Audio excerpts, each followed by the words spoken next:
This is where you come to buy a £5 million car.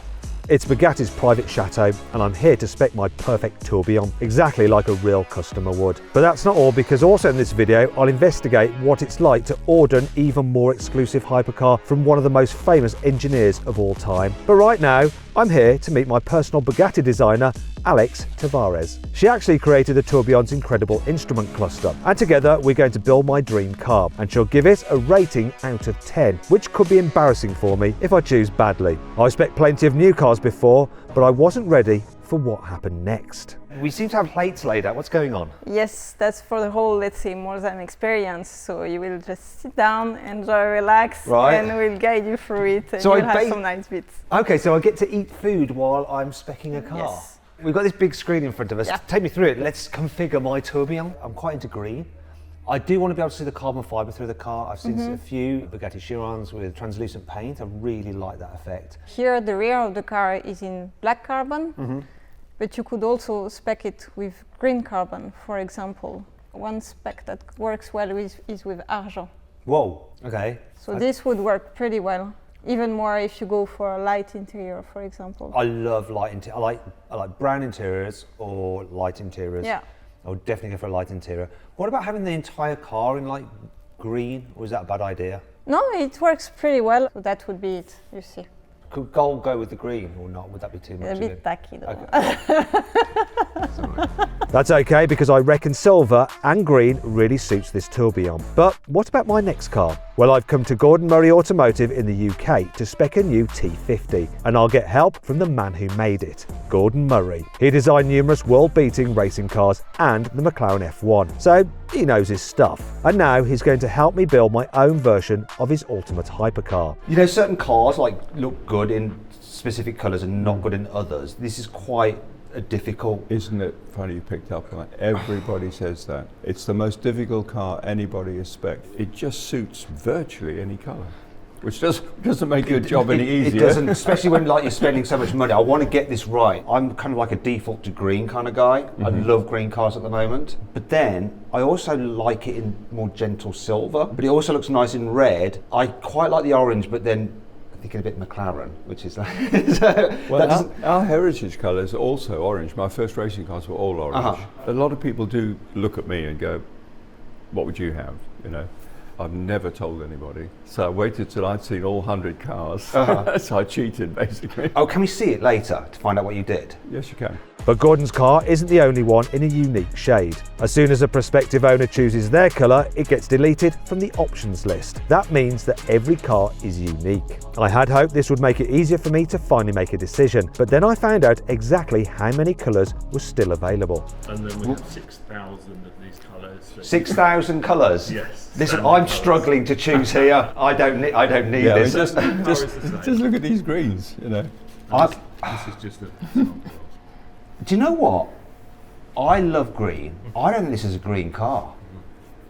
Yours are going to be green now. Oh, I quite like the red. Can I look at some reds? So I quite like that. It looks more classy in red, but then there's this blacky, stealthy one there. The red was pretty. This is more badass now. Can you just quickly do me a silver? It's not easy, is it? It's not easy at all. Give us a brightish yellow. So I'm going to show off. I'm going to go with the yellow. The good thing about the yellow is it highlights the black carbon It areas does. even more. So is that your starting point? That's my starting point. Okay. But with cars like these, it's often the details that make or break a spec, rather than the general paint colour. And I learned this the hard way when I picked some questionable options back at Bugatti. So the brake calipers, it is red. Try blue ones though. Yeah, darker blue ones. Yeah, with green is not so great. I love that you didn't even let me decide. I give you straight away my opinion. If you really want a different color, the red is matching better with the green. And you know what? I think she's right. And then she showed me something called the Equip Per Sang package. This adds a few aerodynamic tweaks to the front splitter, rear wing and diffuser, all in carbon fibre. But the biggest upgrade is a new exhaust, which doubles the tourbillon's 4 standard pipes to 8. I had to have it. Can I see dead rear on? Wow, it looks so cool. Those exhaust pipes are just nuts. What you can do in this configuration is to turn them black. Show you a different view. Yes. You see? Oh, I don't know. Go back. Because they're quite a thing. Depends if you want to highlight it. What do you think, Jack? I think silver. I think if you're going to have a exhaust, you go silver. Yeah, silver. Sky view. So sky view is basically what's happening here on top of the door. So you get glass elements in order to have more light. Yes. Don't even need to just look any further. 100% yes.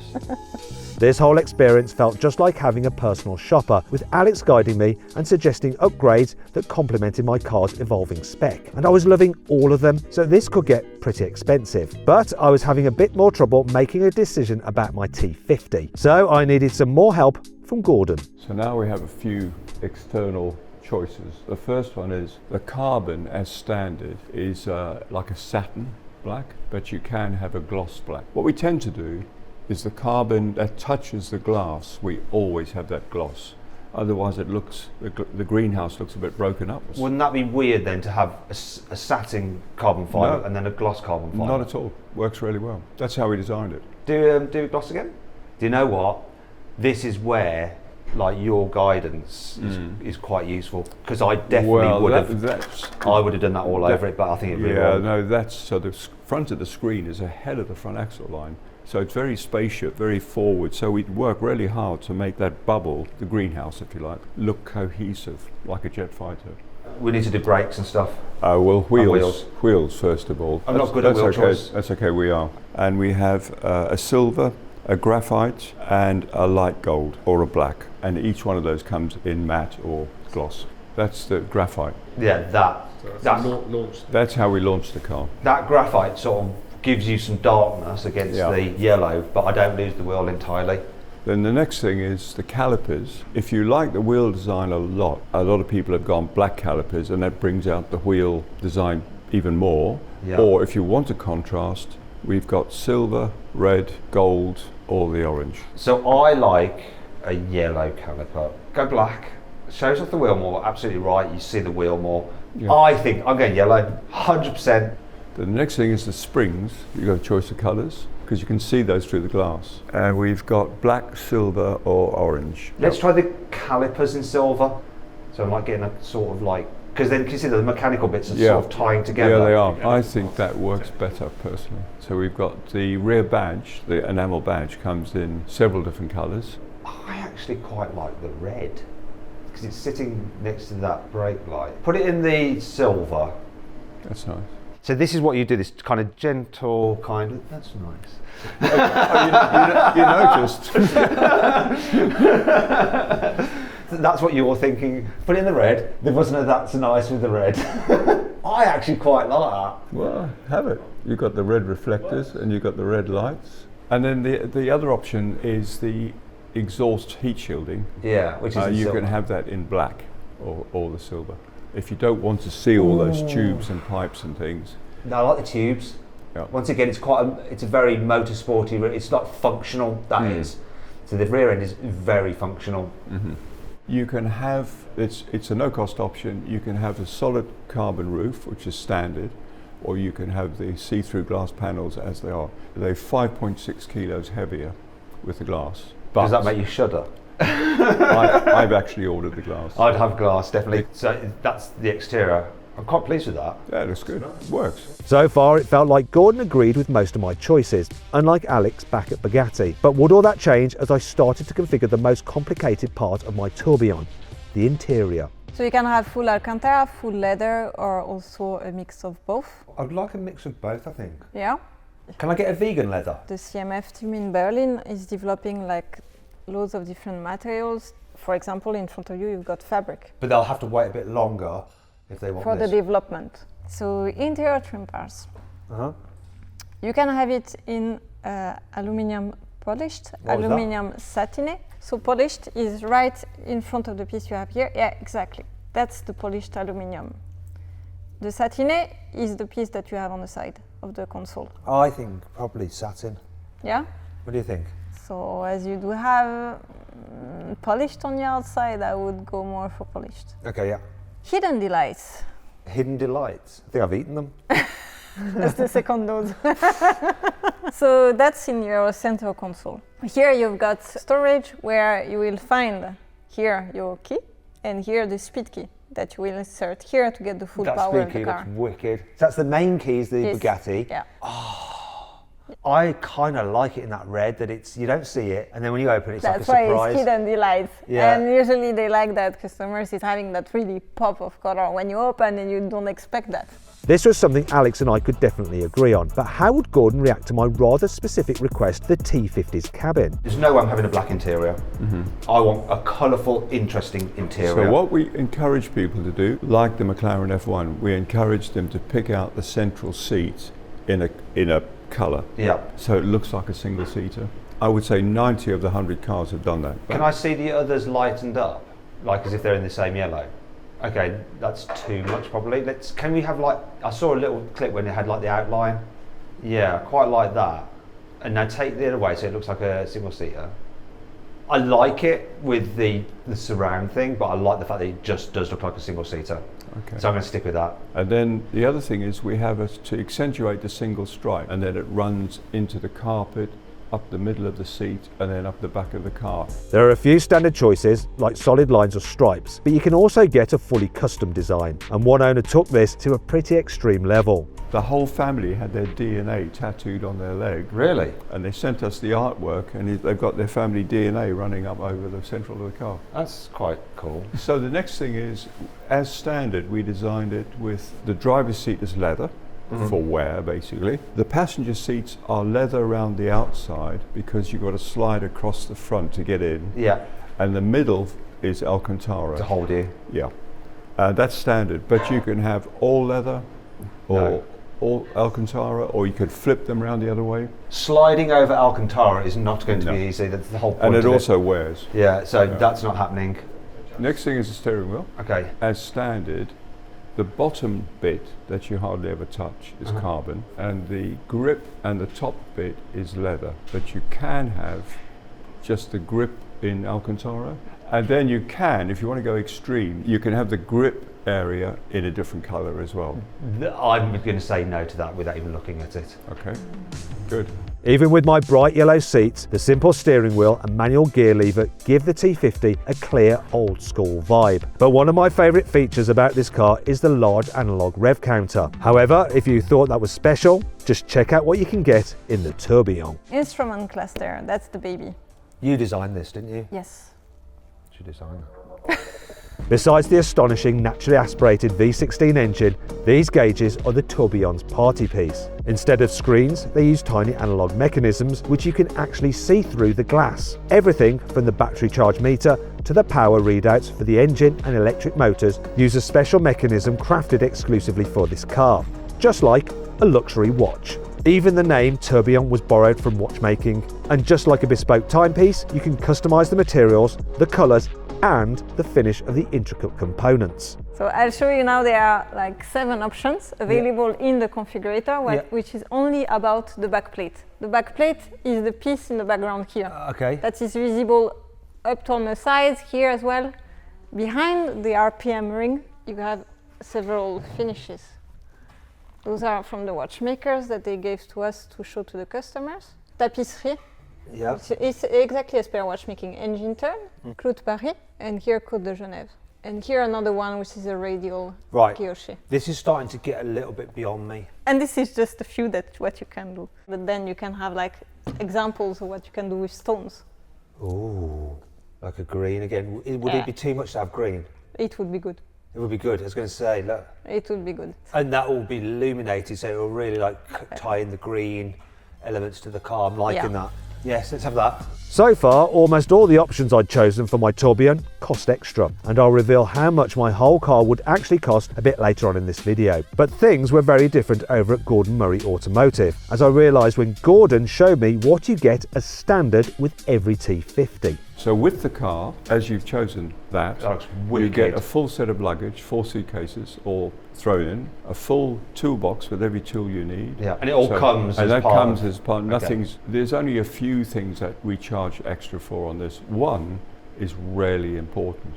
Because it revs to 12,400, I wanted to calm it down once you got onto a motorway. So we offer a longer 6th gear as an option, which is a cost option, because we had to change the gearbox casing to do it. And 90% Yeah. of people have had it, and everybody's come back and said, thank you for making me take that. You know. So with that in mind, if that proportion of customer took it, why didn't you do that from the outset? It's a sports car, so I just did a close ratio gearbox like everybody does. But then I sat down and calculated quite late on how many revs it was at 100 miles an hour, and I thought, well, it could be a bit wearing. And boy, it's got so much torque, this thing, you just don't even know. However, not every optional extra on a hypercar is as useful or as technical as fitting a different gear ratio. Then we go through another option. CarPower Pro is this piece here that you usually put in your garage and where the car sits on. What?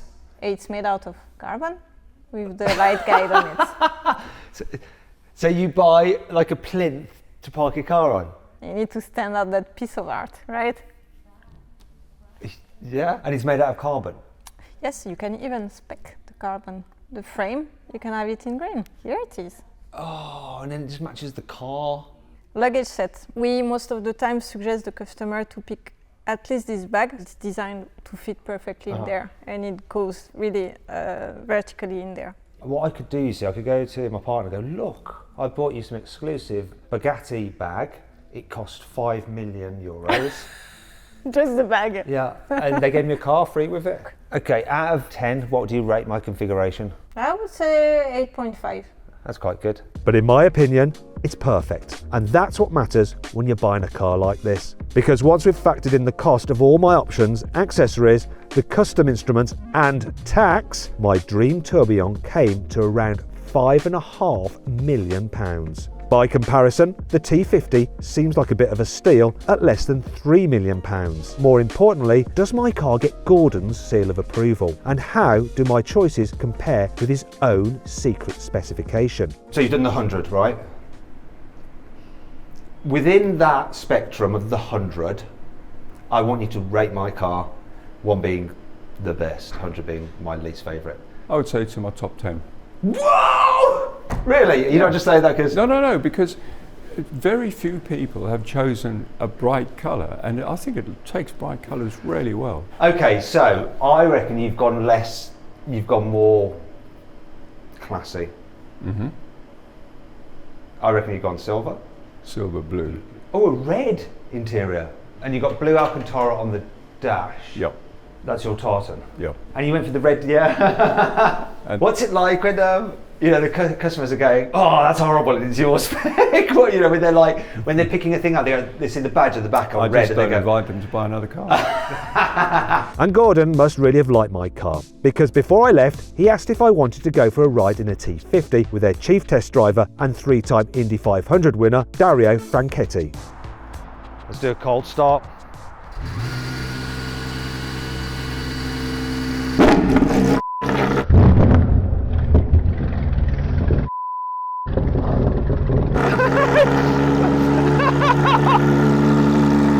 That's a weird start. I didn't know that was a starter motor. I thought that was... Is that even starting?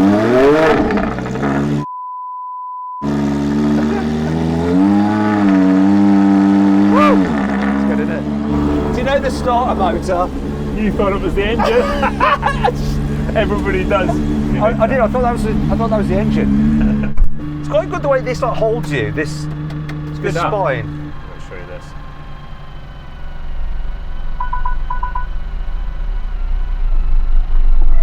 Is that how you pull away? That's third gear. What?